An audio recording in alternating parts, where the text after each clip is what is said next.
जय हिंद दोस्तों, मैं सतीश स्वागत करता हूं आपके channel exam practice with Satish में। तो केवीएस पेडागॉजी एमसीक्यू सीरीज का प्रैक्टिस सेट नंबर 50 है ये।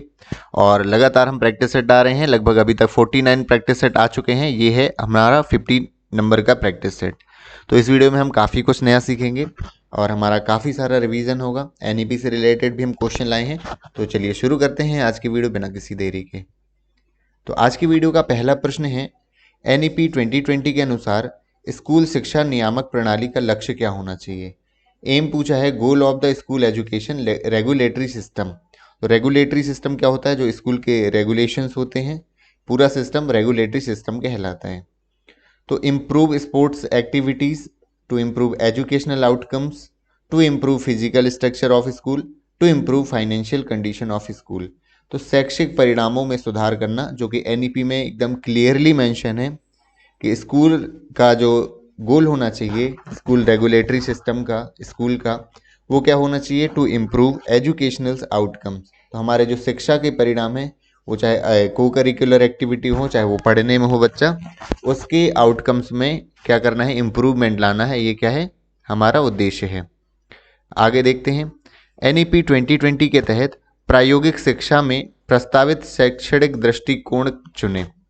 तो जो पेडागॉगिकल अप्रोच है वो एक्सपेरिमेंटल लर्निंग अंडर एनईपी 2020। तो क्या होनी चाहिए हमारी पेडागॉगिकल अप्रोच? तो वो है integrated art integrated education, sport integrated education, इसके बाद स्टोरी टेलिंग बेस्ड पेडागॉगी, या ऑल ऑफ द इवब। तो ये तीनों टाइप की जो एजुकेशन पेडागॉगी है, वैसे तो 5 टाइप की है जो मेंशन है, तो ये तीनों भी क्या है? मेंशन है। तो ऑल ऑफ दीज क्या हो जाएगा? आपकी पेडागॉगिकल अप्रोच होनी चाहिए किसमें? एक्सपेरिमेंटल लर्निंग में, एनईपी 2020 के अकॉर्डिंग। अब आज की वीडियो के काफ़ी महत्वपूर्ण प्रश्न है जो कि आप मार्क कर सकते हैं कि राष्ट्रीय मूल्यांकन केंद्र, नेशनल असेसमेंट सेंटर, परख। तो परख का उद्देश्य क्या है? तो बोर्ड परीक्षा के लिए प्रश्न पत्र तैयार करना, ये नहीं है। मानदंड, मानक, दिशा निर्देश निर्धारित करना, setting norms, standard and guidelines जारी करना, ये है। अभी मैं इसको एक्सप्लेन करूंगा। और प्राथमिक विद्यालयों में प्रश्न पत्र निर्धारित करना और खेल गतिविधियों, स्पोर्ट एक्टिविटी को इम्प्रूव करना, तो ये उद्देश्य नहीं है। ऑप्शन नंबर 2 करेक्ट हो जाता है। अब परख क्या है? परख की चर्चा जो है आपके नेशनल एजुकेशन पॉलिसी में भी करी है असेसमेंट के रूप में। तो देखिए, परख के एक एक का फुल फॉर्म हम जान लेते हैं, क्योंकि फुल फॉर्म भी बेहद इंपॉर्टेंट है एग्जाम ओरिएंटेड, एग्जाम की दृष्टि से। तो परफॉर्मेंस, पी से हो जाता है आपका परफॉर्मेंस। तो पी से हो जाता है आपका क्या? परफॉर्मेंस हो जाता है। ए से हो जाता है आपका असेसमेंट। तो आपका ये असेसमेंट या आकलन हो जाता है। दूसरा है आर, तो review and analysis, review and analysis of knowledge for holistic development. ये पूरा आपका फुल फॉर्म हो जाता है। फिर से बता देता हूँ, आप नोट भी कर सकते हैं, सर्च भी कर लीजिएगा आप गूगल पे, वहाँ भी मिल जाएगा आपको कि performance, assessment, review and analysis of knowledge end of for holistic development, मतलब सर्वांगीण विकास के लिए बच्चे के, ये सारी चीज़ें आपकी होनी चाहिए। तो ये इसका फुल फॉर्म है। और ये मूल्यांकन के लिए, असेसमेंट के लिए ये वर्ड लाया गया है एनईपी में। एक प्रभावी कक्षा परिवेश का सार क्या है? Essence of effective classroom environment क्या होना चाहिए? तो शिक्षण सहायक सामग्री की विविधता होनी चाहिए, वैरायटी ऑफ टीचिंग एड्स होनी चाहिए, जीवंत साक्ष्य छात्र शिक्षक अंतःक्रिया, लाइवली स्टूडेंट टीचर इंटरेक्शन होना चाहिए, पिन ड्रॉप साइलेंस होनी चाहिए, तो ये तो कहीं भी नहीं है, स्ट्रिक्ट डिसिप्लिन होना चाहिए। तो कोई इफेक्टिव क्लासरूम है तो सबसे ज़्यादा इंपॉर्टेंट उसके लिए कि इंटरेक्शन हो, लाइवली इंटरेक्शन हो स्टूडेंट और टीचर के बीच में। तो ऑप्शन नंबर 2 इस क्वेश्चन का सही आंसर हो जाएगा। एक स्टूडेंट है, a student is not able to read the content on blackboard, as a teacher first you will. एक छात्र जो है ब्लैक बोर्ड पर नहीं पढ़ पाता है शब्दों को, तो आप एक टीचर हैं, आप पहले, सबसे पहले क्या करेंगे? इस तरह के आपको बहुत सारे प्रश्न आपको एग्जाम में देखने को मिलेंगे। तो आपको खुद को एक टीचर मान लेना है और इस हिसाब से आपके करेंगे, प्रश्नों के उत्तर देंगे, तो आपके जरूर आपके सही हो जाएंगे आंसर। आप उसे क्या करेंगे कि स्कूल काउंसलर के पास भेज देंगे। फिर आप पहली बेंच पे बैठने के लिए कहेंगे, प्राचार्य को, प्रिंसिपल को, सर को सूचना दे देंगे या उसकी समस्या के बारे में पूछेंगे। तो आपका जो पहला काम होना चाहिए, कोई भी दिक्कत जाती है बच्चे से संबंधित, आपको बच्चे से इंटरेक्शन करना है, बच्चे से पूछना है। फॉर एग्जाम्पल जैसे आप उसको सामने नहीं दिख रहा है तो ये हो सकता है कि उसको आई संबंधी प्रॉब्लम हो, मायोपिया हो, है ना, मेट्रोपिया हो। तो आंखों संबंधित दिक्कत है तो फिर वो घर में आप पेरेंट्स को सूचित करेंगे, चश्मा वगैरह लगाए वो। यदि उसको दिखने में दिक्कत आ रही है तो फिर आगे पहले बेंच में आने के लिए कहेंगे, है ना। और कोई दिक्कत है तो आप फिर काउंसलर या पेरेंट्स को बताएंगे। लेकिन सबसे पहला आपका काम क्या होगा, आप बच्चे से पूछेंगे कि उसे क्या क्यों समस्या ऐसी जा रही है, राइट। क्योंकि जब वहीं समाधान हो जाएगा समस्या का तो फिर आप बाकी सब क्या करने की जरूरत है। सबसे पहला काम आपका होना चाहिए बच्चे से इंटरेक्शन, बच्चे से पूछना समस्या के बारे में। कक्षा में गतिविधियों का नियोजन और आयोजन करते समय जिन मुख्य सिद्धांतों को ध्यान में रखना चाहिए वे कौन से हैं। जब आप कोई एक्टिविटी प्लान कर रहे हैं, ऑर्गेनाइज कर रहे हैं क्लासरूम के लिए, तब आपको कौन से प्रिंसिपल्स याद रखने चाहिए दिमाग में। तो ऐसी एक्टिविटीज़ को आपको सेलेक्ट करना है जो पाठ्यक्रम से निकटता से संबंधित हो और शैक्षिक रूप से प्रासंगिक होने चाहिए। बिल्कुल, ये तो आपको करना ही चाहिए। सह शैक्षिक गतिविधियां विद्यालय के समय के भीतर होनी चाहिए ताकि सभी भाग ले सकें। बिल्कुल, आपको स्कूल टाइम के अंडर होनी चाहिए सारी, और सबको पार्टिसिपेट भी करना चाहिए। जहां तक संभव हो सभी विद्यार्थियों को विद्यालय में चल रही किसी न किसी एक्टिविटी में भाग लेना चाहिए। ये बहुत ज़रूरी है आज के टाइम में। लीडरशिप क्वालिटी के लिए आपकी जो हेजिटेशन हो जाता है बच्चों का, कम्युनिकेशन गैप हो जाता है, उसके लिए बेहद ज़रूरी है कि वो सभी एक्टिविटी में पार्टिसिपेट करें। तो 4 ऑप्शन है यहाँ पर, मेंशन नहीं है। ऑल ऑफ द अबव जो हो जाएगा इसका करेक्ट आंसर आपका हो जाएगा। Option number 4 is the right answer for the question number 6। बढ़ते हैं, लेट्स आगे पढ़ते हैं प्रश्न को। निम्नलिखित में से कौन सा माध्यमिक स्तर की गणित प्रयोगशाला का सबसे उचित वर्णन करता है। कोई मिडिल स्कूल की मैथमेटिक्स टीचिंग लर्निंग लैब है। आपको पता है इसके पहले मैंने एक वीडियो बनाई है जो कि केंद्रीय विद्यालय से संबंधित है। उसमें मैंने सारे डिपार्टमेंट आपको दिखाने की कोशिश करी है कि कहाँ पर मैथ की लैब है, कहाँ पर एसएसटी की लैब है ना। स्कूल में और क्या क्या होता है, मेडिकल रूम होता है, ग्राउंड्स होते हैं, है ना। तो वहाँ पर मैथमेटिकल जो लैब होती है उसके लिए सबसे उचित वर्णन कौन करता है। ऐसी व्यवस्था जहाँ पर बहुसंवेदी वस्तुएं, बहुसंवेदी मतलब होता है जहाँ पर मल्टी सेंसरी एड्स, जिसमें आपकी आँख, नाक, कान, ये सारे सेंसेस काम करें। जैसे कोई वीडियो चल रहा है तो उसमें आपकी आईज, ईयर्स, ये सारे काम कर रहे हैं आपकी सेंसेस। खेल गतिविधियों, खोज गतिविधियों एवं सामुदायिक संसाधन के माध्यम से छात्रों को गणित की अवधारणाओं से अवगत किया जा सकता है। तो वैसे सबसे सही उत्तर तो यही लग रहा है। बाकी ऑप्शन पढ़ लेते हैं। गणितीय प्रयोग करने की प्रयोगशाला है, प्रयोग किए जा सकते हैं। एक ऐसा स्थान जहां पर उपयोगी शिक्षण सामग्री चार्ट रखे जाते हैं, ये भी ठीक है। और ऐसी व्यवस्था जहां बच्चे शिक्षक की सहायता से सरलीकरण के बिना अपने गणितीय विचार क्या कर लेते हैं, विकसित कर सकते हैं। तो सबसे उचित वर्णन कौन करता है, सबसे सटीक जो आपका हो जाएगा, सबसे जो सही उत्तर है आपका option number 1 is the correct answer. बढ़ते हैं अगले प्रश्न की ओर। प्रश्न क्रमांक 8। ऑब्जर्वेशन की पाठ्यक्रम जिसकी उपेक्षा करता है वह उतना ही महत्वपूर्ण है जितना कि वह इसकी वकालत करता है। पाठ्यचर्या किस प्रकार की पाठ्यचर्या से संबंधित है। आपको पता है ऑब्जर्वेशन क्या कहलाता है। अवलोकन मतलब ध्यान से आपको देखना। तो अवलोकन किसका कर रहे हैं आप, करिकुलम का। और किन की, आपको पता है जो करिकुलम होता है क्या उसमें सब कुछ होता है। जी नहीं, उसमें सब कुछ नहीं होता है, क्योंकि एक बच्चे की नीड के अकॉर्डिंग उसमें एक्टिविटीज़ और जो सिलेबस है वो मेंशन होता है। सब कुछ नहीं होता है, कुछ चीज़ों को उसमें नेग्लेक्ट करना ही पड़ता है, क्योंकि सब कुछ यदि डाल देंगे तो पॉसिबल ही नहीं उसे इतना सारा समझाना पढ़ाना स्कूल एजुकेशन में।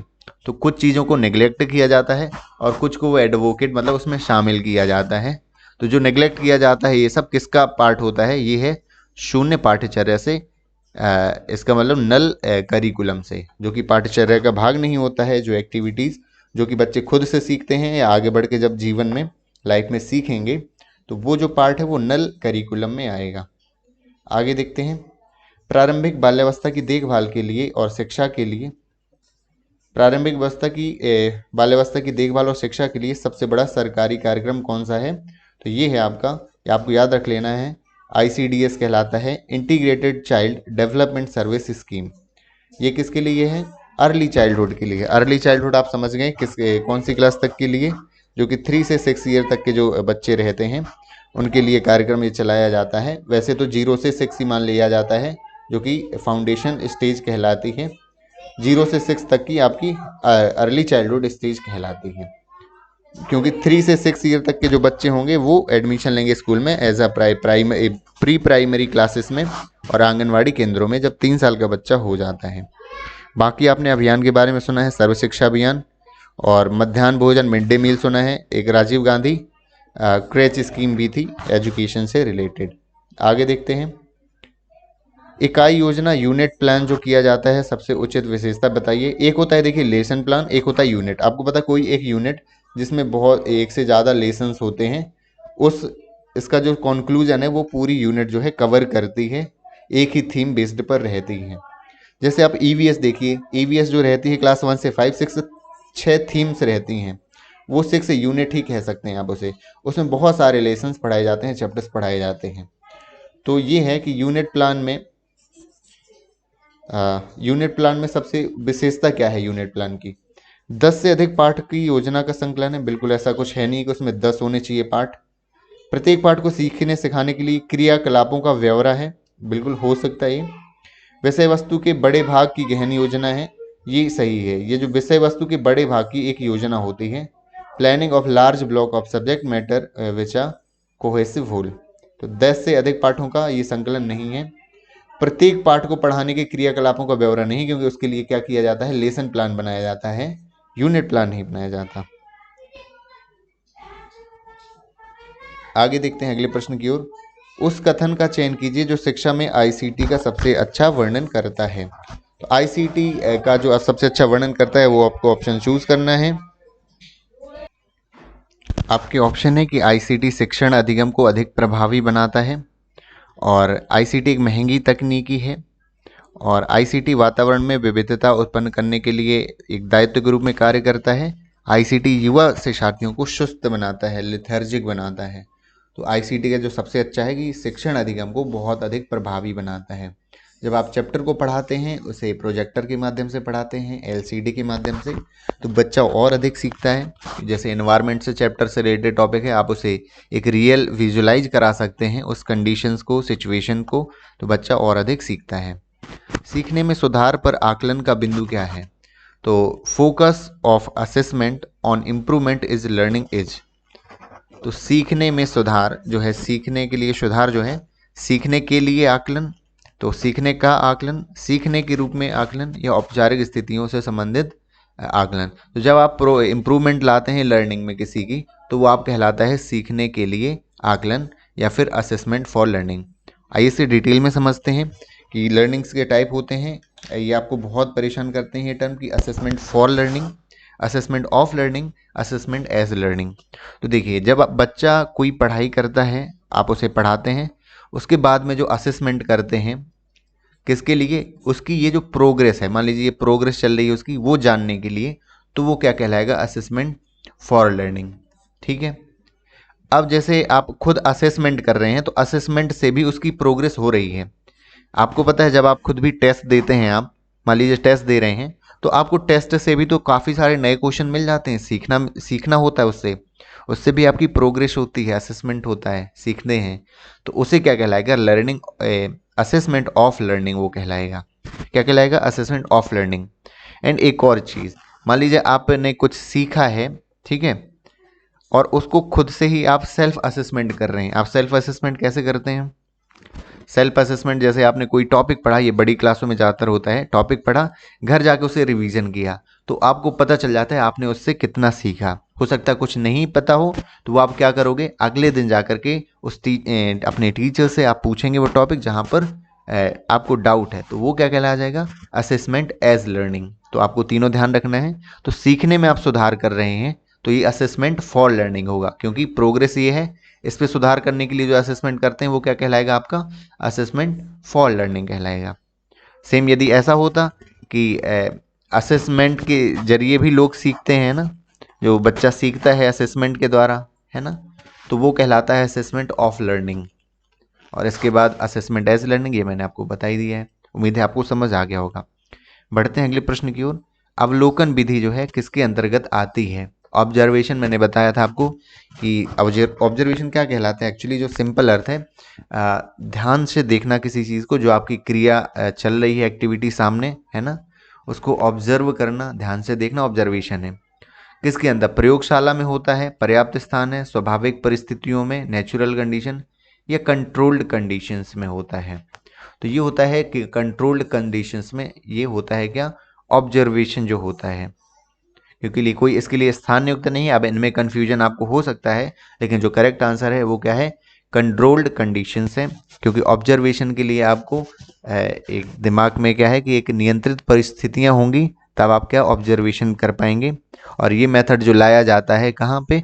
विद्यालय में। जब आप कक्षा में अवलोकन करेंगे तो वो क्लास में कैसी कंट्रोल्ड कंडीशंस होगी, तब आप अवलोकन कर पाएंगे। क्लास अनकंट्रोल्ड है ना, है ना, या नेचुरल है एकदम, तो उतना नहीं कर पाएंगे। उसमें सामने आपको क्या है? ऑब्जर्वेशन करने के लिए कंट्रोल्ड होना चाहिए। बढ़ते हैं अगले प्रश्न की ओर कि निम्नलिखित में से कौन सा एक व्यक्तित्व विकार है? तो पर्सनालिटी डिसऑर्डर आपने देखिए वो जरूर पढ़े होंगे, लर्निंग डिसऑर्डर पढ़े हैं आपने कि डिसलेक्सिया, डिस्ग्राफिया, डिस्कैलकुलिया, ऑटिज्म भी हो जाता है। लेकिन आपने जो पर्सनालिटी डिसऑर्डर है वो भी पढ़ा होगा, सिजोफ्रेनिया कहलाता है आपका। ये आपको याद रखना है। पर्सनालिटी जैसे कोई बालक है तो वो अलग तरीके से व्यवहार करता है, ठीक है, सामान्य व्यवहार नहीं है। जब वो बड़ा भी हो जाता है तो भी उसका सामान्य लोगों की तरह व्यवहार नहीं होता है, तो वो क्या कहलाता है? पर्सनालिटी डिसऑर्डर कहलाता है। और पर्सनालिटी क्या कहलाती है? तो पर्सनालिटी रहती है कि कोई व्यक्ति कैसा आपसे व्यवहार करता है, रिप्लाई कैसे देता है, एक तो उसका तरीका हो जाता है। तो ये क्या कहलाती है? पर्सनालिटी। उससे किसी व्यक्ति की पता चल जाती है। तो बढ़ते हैं अगले प्रश्न की ओर। तो पर्सनालिटी मैंने बताया है कि व्यक्ति जो है, व्यक्ति की जितनी क्वालिटीज होती हैं प्लस जैसे वो रिएक्ट करता है सिचुएशन के लिए, वो कहलाता है उसका, उससे बनती है उसकी पर्सनालिटी। काउंसलिंग में निम्नलिखित चरणों को व्यवस्थित करें जिसके अनुसार इनका पालन किया जाता है। ये कई बार क्वेश्चन आया है, इसको अभी हम ध्यान से समझेंगे कि काउंसलिंग जो होता है कौन से स्टेप का फॉलो किया जाता है जब किसी बच्चे की, किसी व्यक्ति की काउंसलिंग की जाती है। तो पहले मैं इसका आंसर बता देता हूँ, फिर मैं ध्यान से इसको एक एग्जाम्पल के थ्रू समझाऊंगा। तो सबसे पहले जो लाई जाती है आपका, वो रहता है स्टैब्लिश एम्पैथिक अंडरस्टैंडिंग। सबसे पहला जो रहता है ये, इसको 1 आप नंबर दे सकते हैं। इसके बाद आप प्रारंभिक क्रिया, इनिशियल प्रोसीजर अपनाते हैं। इसके बाद हस्तक्षेप की रणनीति रहती है, ये 2 हो गया, ये 3 है, और इसके बाद 4। तो ACDB, ACDB जहाँ भी आपका ऑप्शन होगा वो आपका सही हो जाएगा। तो आपका जो ऑप्शन नंबर क्या है? 3 है, ऑप्शन नंबर 3 इसका करेक्ट हो जाएगा। अब मैं समझाता हूँ कैसे। देखिए एक बच्चा है जो कि आप एक टीचर हैं जो कि आप काउंसलिंग कर रहे हैं, तो टीचर एज अ काउंसलर भी होता है। एक बच्चा है जो बहुत झगड़ा करता है, लड़ाई करता है दूसरे बच्चे से, ठीक है। तो आप सबसे पहला क्या स्टेप अपनाएंगे? उस बच्चे से बात करेंगे, उसके इमोशंस को जानेंगे, है ना, रूट जो है वो उसकी, उससे पहली बात उससे आप पूछेंगे। तो पहला यही कहलाता है कि इस्टेब्लिश एम्पैथिक अंडरस्टैंडिंग। उससे एक एम्पैथी एक इस्टेब्लिश करेंगे, बच्चे से बात करेंगे, ठीक है। दूसरा स्टेप है कि आप बहुत सारे उसके तरीके हैं काउंसलिंग करने के, तो प्रारंभिक प्रक्रिया कोई अपनाएंगे, इनिशियल प्रोसीजर।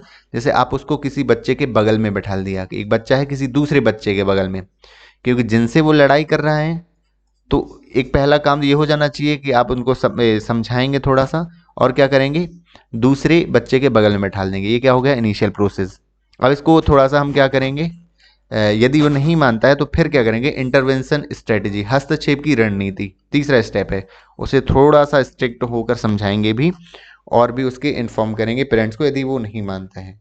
और लास्ट में क्या करेंगे? दूसरी मेथड अपना के termination and follow up. Last में उसका जो मूल्यांकन करते हैं, समाप्ति, ये देखते हैं कि अभी उसे और काउंसलिंग की ज़रूरत है या नहीं है। तो ये कहलाता है आपका टर्मिनेशन एंड फॉलो अप। तो उम्मीद है आपको समझ में आया होगा। ये चारों स्टेप हैं। पहला है कि एम्पैथी अंडरस्टैंडिंग एस्टेब्लिश करना, दूसरा रहता है प्रारंभिक प्रक्रिया, इनिशियल प्रोसीजर, फिर हस्तक्षेप की है इंटरवेंशन स्ट्रेटजी, और लास्ट में है आपकी समाप्ति and termination and follow up. बढ़ते हैं अगले प्रश्न की ओर। निम्नलिखित में से कौन सी अच्छे मानसिक स्वास्थ्य की विशेषता नहीं है? कोई गुड मेंटल हेल्थ है, उसकी विशेषता क्या नहीं है? तो एबिलिटी टू एडजस्ट होनी चाहिए, इमोशनल मैच्योरिटी, संवेगात्मक परिपक्वता होनी चाहिए, आपका आत्मविश्वास सेल्फ कॉन्फिडेंस होना चाहिए, लेकिन हाँ ये असहिष्णुता या इनटॉलरेंस नहीं होना चाहिए। तो ये एक अच्छे मानसिक स्वास्थ्य को नहीं शो करता यदि कोई व्यक्ति इनटॉलरेंट है। बढ़ते हैं अगले प्रश्न की ओर। वाक विकार कौन सा स्पीच डिसऑर्डर नहीं है? कोई लिपसिंग एंड स्लरिंग, ये तुतलाना, ये तो है स्पीच डिसऑर्डर। स्खलित उच्चारण, स्टैमरिंग एंड स्टरिंग, हकलाना, ये भी है। तेज अस्पष्ट वाक, अनक्लियर स्पीच। लेकिन ये जो धीमी और तेज गति में बोलना है, ये एक वाक विकार नहीं है, स्पीच डिसऑर्डर नहीं है, क्योंकि ये तो हम नॉर्मल लाइफ में बोलते ही हैं। क्योंकि जब हम अपने पेरेंट्स से बात करते हैं या फिर टीचर से, तो थोड़ा सा वॉइस की पिच लो रखते हैं। जब अपने दोस्तों के साथ होते हैं, है ना, तो अपने कजन्स के साथ, भाइयों के साथ, तो तेज़ गति में बात करते हैं। हम इसका ध्यान रखते हैं एक पिच का, कि कब हमें लो रखनी है, कब हमें उच्च रखनी है। राइट। बढ़ते हैं अगले प्रश्न की ओर। एक विद्यालय परिसर के कुछ आवश्यक मूर्त भौतिक उपकरण कौन से हैं? मूर्त का मतलब होता है जो हमें दिखाई देते हैं, जिनका हम यूज करते हैं। मूर्त भौतिक उपकरण है किसके लिए? विद्यालय के लिए हमें देखना है। तो खेल का मैदान, पुस्तकालय, अभिलेख कक्ष, कोई एक रिकॉर्ड रूम होता है जिसमें रिकॉर्ड्स रखे जाते हैं, तो ये ठीक है। चलचित्र हॉल, मूवी हॉल स्कूल के लिए तो होना बिल्कुल ज़रूरी नहीं है कि होना चाहिए। खेल का मैदान, जलपान गृह, पुस्तकालय, तो जलपान गृह कोई कैफेटेरिया उतना ज़रूरी नहीं है जितना कि पहला था। और केवल बिल्डिंग, तो केवल बिल्डिंग बस नहीं आएगी आपकी मूर्त जो है फिजिकल इक्विपमेंट्स में। तो ऑप्शन नंबर 1 जो है प्लेग्राउंड्स, लाइब्रेरी, रिकॉर्ड रूम, ये आपका इस प्रश्न का सही उत्तर हो जाएगा। बढ़ते हैं अगले प्रश्न की ओर। अगला है सामुदायिक विकास कार्यक्रम की धुरी किसे कहा जाता है? जो कम्युनिटी डेवलपमेंट प्रोग्राम है, क्योंकि आप जब विद्यालय में, स्कूल में आप बच्चों को पढ़ा रहे हैं, तो एक प्रकार से आप कम्युनिटी को भी इसके साथ डेवलप करते हैं, क्योंकि वो बच्चा कहीं ना कहीं समाज में प्रवेश करेगा और पूरी कम्युनिटी का विकास होगा उससे। तो सामुदायिक विकास कार्यक्रम की धुरी किसे कहा जाता है? एक्सटेंशन वर्कर को, बिल्कुल। जो उसके वर्कर्स होते हैं, जो उसको एक्सटेंड करते हैं, उसको ही क्या कहा जाता है? एक्सिस कहा जाता है, धुरी कहा जाता है, केंद्र बिंदु कहा जाता है। बढ़ते हैं अगले प्रश्न की ओर। अगला प्रश्न है कि प्रतिभाशाली बच्चों की पहचान हमें किसको प्राथमिकता देनी चाहिए? जब हम पहचान कर रहे हैं किसकी? गिफ्टेड चाइल्ड की, तो पेरेंट्स के ओपिनियन लेने चाहिए? बिल्कुल नहीं। शिक्षक के विचार, तो विचारों का उतना महत्व नहीं होगा, क्योंकि विचार है किसी का, तो उनके आधार पर हम नहीं बोल देंगे कि कौन प्रतिभाशाली कौन सा नहीं है। कम्युनिटी का व्यू पॉइंट से भी नहीं होगा, तो ये इसका सही हो जाएगा वस्तुनिष्ठ परीक्षणों के परिणाम, the result of objective test. Objective का आप इससे रिलेट मत करिएगा कि ऑब्जेक्टिव का मतलब एमसीक्यू टेस्ट होता है, मल्टीपल चॉइस क्वेश्चन। ऑब्जेक्टिव रहने का मतलब है कि आप यह भूल जाते हैं कि बच्चे का बैकग्राउंड क्या है। आप एक निष्पक्ष तरीके से जब आप टेस्ट लेते हैं, परीक्षण करते हैं, उसको कहते हैं वस्तुनिष्ठ होना, है ना। वो किस धर्म का है, जाति का है, या पहले से हमें नहीं पता है कि वो होशियार है या फिर कम होशियार है, उस आधार पर परीक्षण करना कहलाएगा वस्तुनिष्ठ परीक्षणों का के परिणाम। तो इसकी हमें क्या है? प्रायोरिटी देनी चाहिए जब हम क्या कर रहे हैं? जब हम प्रतिभाशाली बच्चों की पहचान कर रहे हैं। निम्नलिखित में से कौन अच्छे मानसिक स्वास्थ्य की विशेषता नहीं है? बिल्कुल, ये क्वेश्चन हम पढ़ चुके हैं। कौन सी विशेषता नहीं है? ये है इंटॉलरेंस। बाकी जो सेल्फ कॉन्फिडेंस है, इमोशनल मेच्योरिटी है, कैपेसिटी ऑफ सेल्फ इवेल्युएशन जो है, ये सारी विशेषताएं हैं एक अच्छे मानसिक स्वास्थ्य की। उम्मीद है आपको ये वीडियो ज़रूर पसंद आया होगा। यदि हमारी वीडियोस लगातार पसंद आ रही हैं आपको, एंड आपके जो लर्निंग में इजाफा हो रहा है ना, इंक्रीज़ हो रही है, तो आप हमारे चैनल को सब्सक्राइब करिए और आगे भी हम इसी तरह की वीडियोस लाते रहेंगे। Thank you so much for watching this video.